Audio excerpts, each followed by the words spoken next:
What I want to argue, and what I ended up arguing in some work I've done on Burning Man and Google, is that the mode of gathering that we see in the desert here is a kind of emblem of new modes of manufacturing that are emerging across the tech industry and migrating from the tech industry into other spaces.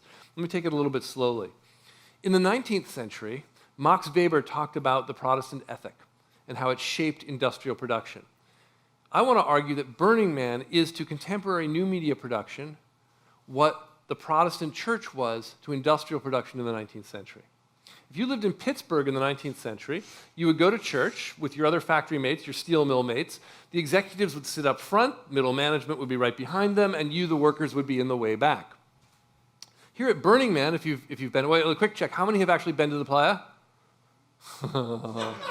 I love this room. Thank you. That's great. Okay. So if you've been to the playa, you know that this is a space of kind of radical individuality and radical collaboration.